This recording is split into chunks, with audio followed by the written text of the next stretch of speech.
Jean-Pierre, je propose qu'on bascule côté Maroc. Alors, du coup, nous avons Madame Sabani, c'est ça? Oui. Qui peut. Sana Sabadi. Et puis Monsieur Hassan Hamdi. Voilà. Donc, merci à vous, merci beaucoup Jean-Pierre de cette invitation. Et je vais commencer. Donc, le plan de notre exposé, moi et Sana, ça concerne bien entendu, on va parler un peu du contexte énergétique au Maroc, dans un premier temps, de l'historique des laboratoires d'énergie renouvelable qu'on a monté il y a bien longtemps. Et on va parler un peu rapidement des descriptifs des installations existantes. Hein, et puis, on va parler un peu des activités pédagogiques et de recherche. Et en dernier lieu, on va parler de quelques perspectives. Donc, le contexte énergétique, vous voyez bien, on va le voir, c'est que on a une dynamique, bien entendu, démographique, donc une augmentation dynamique démographique au Maroc, avec un certain nombre de programmes, tels que, par exemple, le programme de l'initiative nationale de développement humain. On a, bien entendu, constaté à travers tout ça une augmentation de la consommation électrique pratiquement de 7% de tous les années. Donc, tout ça, effectivement, aussi, nous constatons que le Maroc dépend beaucoup de l'extérieur, surtout, pratiquement 98% proviennent des ressources fossiles et qui sont disons, le charbon en premier lieu, le pétrole, les gaz, etc. Donc, pour vous dire, c'est que le Maroc était vraiment dépendant d'une manière générale. Tout ça, effectivement. Hein? On projette tes diapos ou tu les projettes? Parce que là, on va les projeter, nous. Oui, oui. Ah, d'accord. Donc, 98% proviennent des émissions de CO2. Tout ça, ça nous amène à sécuriser notre approvisionnement, bien entendu, et pour une politique, une stratégie énergétique, juste après, bien sûr, la COP28 qui était organisée en France en 2000, je pense, 2015. Puis, après, c'était la COP22 qui est venue juste après pour compléter un peu les actions liées à la COP21 qui était organisée à Paris. Ben, tout ça, c'est dans le but, effectivement, de ramener jusqu'à l'horizon 2030 une diminution des émissions, disons, de gaz à moins 17%. Et tout ça, ça a poussé le Maroc à adopter une stratégie énergétique basée sur deux sources d'énergie, c'est les énergies renouvelables, à savoir les éoliennes et le solaire. Et bien entendu, il y a un autre objectif, c'était réguler l'efficacité énergétique au niveau économique. Bien. Donc, vous voyez bien tout ça, grâce effectivement à un potentiel considérable au Maroc en énergie renouvelable. Vous voyez bien, le schéma montre bien qu'il y a un gisement éolien qui est très, très intéressant. On constate qu'il y a, disons, la vitesse du vent est autour de 7 à 11 mètres par seconde. Nous avons au niveau solaire, gisement solaire, une puissance de 5 kWh par mètre carré par an, c'est une chose très intéressante, avec un ensoleillement pratiquement de 3000 heures par an. Ça, c'est au niveau solaire. Et bien sûr, il y a les ressources hybrides telles que l'hydraulique, effectivement, avec des barrages. On a pratiquement 200 sites exploitables pour les microcentrales. Tout ça nous ramène effectivement à l'objectif principal, c'est arriver pratiquement en 2020 à un pourcentage de 42%. 42%, ou 14% de solaire, 14% d'éolienne et 14% d'hydraulique. Ce qui nous a ramené à une énergie fossile pratiquement une diminution pratiquement à 58%. Et tout ça, après la COP 23, le Maroc, bien sûr, est allé encore plus loin jusqu'à atteindre les 52%, c'est-à-dire arriver à 20% au niveau du solaire, 20% des éoliennes et 12% hydraulique, ce qui fait que ça nous donne une capacité additionnelle de l'ordre de 10 100 mégawatts entre 2016 et 2030. Donc, vous voyez une carte qui va, je ne vais pas rester ici, vous allez voir. Mais tout ce que je peux vous dire ici, c'est que les indicateurs en 2022 nous a donné une puissance installée des énergies renouvelables presque 4031 mégawatts. Ils sont répartis au niveau solaire 830 de puissance installée de l'énergie solaire en mégawatts. Et surtout, le premier projet, c'était à Ouarzazate, où on a 500 mégawatts, un projet très, très intéressant, qui s'appelle Projet Nord. Nous avons au niveau des éoliennes une puissance installée de l'éolienne de l'ordre de 1430 et répartie pratiquement, vous voyez bien, en vert, c'est vers le nord, à Tétouan et Tanger, vers Essaouira, et vers le sud, bien sûr, Tantane et Boujdor. Au niveau de l'hydroélectricité, bien entendu, on a 1760 puissances installées de l'énergie hydroélectrique en mégawatts. Bon, au niveau, effectivement, la même chose, c'est l'objectif disons, notre objectif du Maroc, c'était aussi d'adopter une stratégie nationale d'efficacité énergétique qui vise à réaliser une économie d'énergie d'environ pratiquement 20% à l'an 2030 à travers une meilleure utilisation de l'énergie dans tous les domaines d'activité économique et sociale. À savoir, bien sûr, il y a le problème du bâtiment, c'est très intéressant, l'industrie d'une manière générale, le transport, l'éclairage public et l'agriculture. Bon, actuellement, on est arrivé à 12%. Ben, on espère, on souhaite avoir 20% d'ici l'an 2030. Bien. Bon, ça, au niveau contexte, d'une manière générale. Je vais parler un petit peu brièvement de la création de laboratoires d'énergie nouvelle, renouvelable.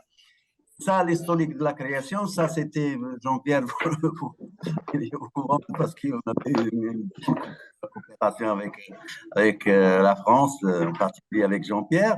Donc, la création de cette centrale solaire de l'école pour les ingénieurs, bien sûr, à Rabat, c'était l'INIM à l'époque, maintenant c'est l'école des mines de Rabat, c'est comme les écoles des mines en France. En 2011, c'était la création d'une centrale. Cette installation est la première étape d'un projet à vocation pédagogique et de recherche, projet qui a été soutenu par le ministère marocain de l'énergie et des mines ainsi que les entreprises marocaines, allemandes et françaises, afin de répondre aux ingénieurs spécialisés en énergie renouvelable. L'option énergie renouvelable a été créée en parallèle avec la plateforme. Bien sûr, c'était vraiment en 2010-2011. Et cette option, disons, le nombre d'étudiants accueillis, une vingtaine, sélectionnés parmi les meilleurs en deuxième année électromécanique, et à la fin, ils font l'option.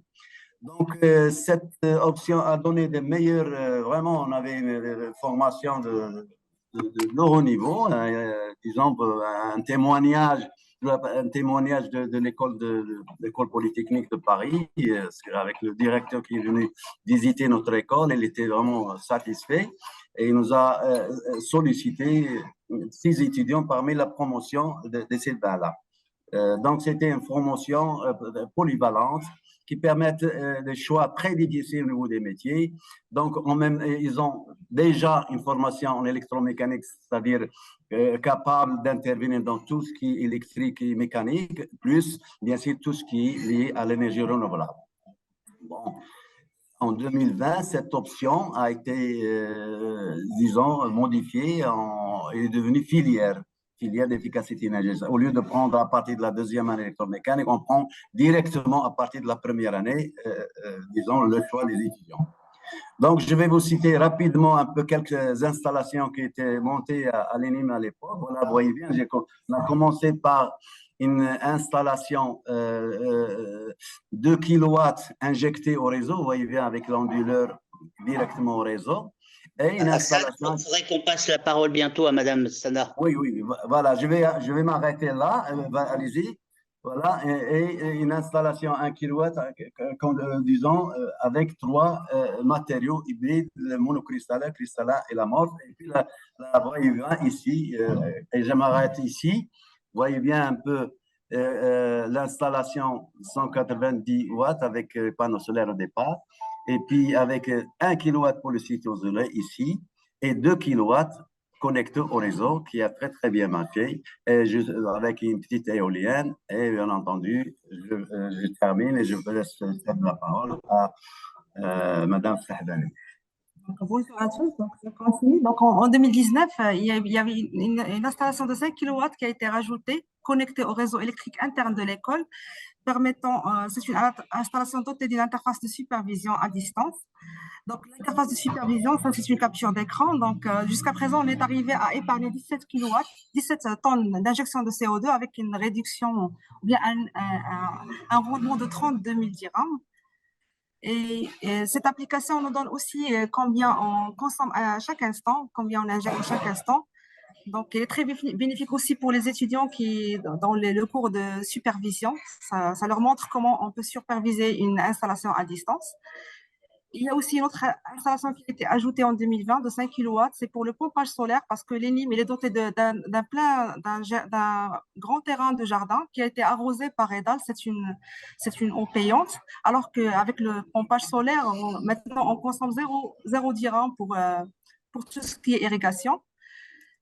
Et les partenaires industriels que nous avons, il y a SMA pour les panneaux solaires, il y a Fronius pour la supervision, il y a Kranich pour tout ce qui est support de l'installation des panneaux, tout ce qui est en support. Il y a Vichy pour l'onduleur, le variateur de la pompe. Sana, si on peut passer assez vite sur la partie recherche et perspective. D'accord, donc je bascule rapidement les bancs didactiques, d'accord. Il y a des bancs didactiques pour simuler, en fait, pour mettre en acquis tout ce qu'on apprend dans le cours, ce qui est théorique. Là, c'est un bon didactique aussi pour recherche. C'est une soufflerie pour simuler l'effet d'une éolienne. Pour les activités de recherche, il y a, en fait, je vais parler premièrement de mon projet de recherche qui est né dans ce laboratoire. Donc, je vais parler de la problématique parce que le pays il avance rapidement dans tout ce qui est énergie renouvelable, mais l'implication du citoyen marocain dans la production n'a pas avancé de la même manière. C'est pas comme chez vous en France, vous avez le droit d'injecter au réseau dans la basse tension. Nous, au Maroc, on n'a pas le droit de le faire. C'est pourquoi donc l'idée est venue de ce concept-là. Donc, un système ordinaire généralement utilisé, c'est un système qui utilise un onduleur bidirectionnel. Pendant le jour, c'est le PV qui alimente, on stocke le reste dans la batterie.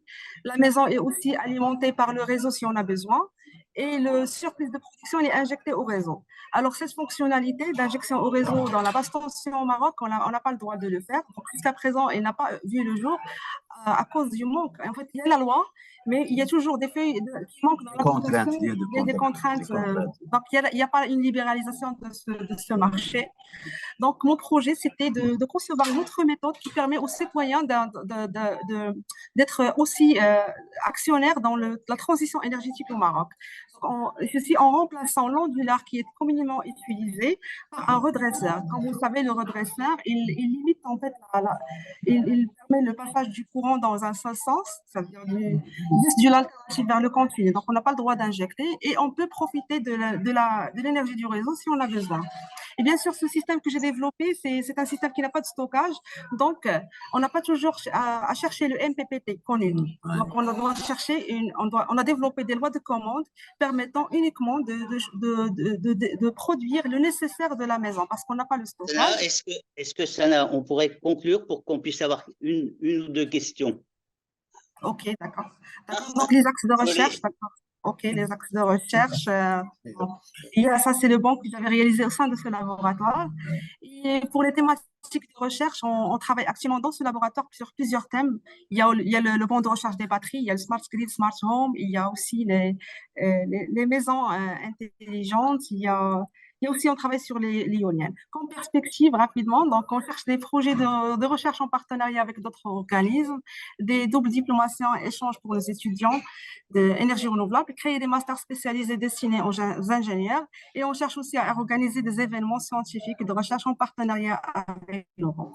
Et voilà, merci pour votre attention. Merci. Et vos questions sont les bienvenues. Merci beaucoup, Sana et Hassan.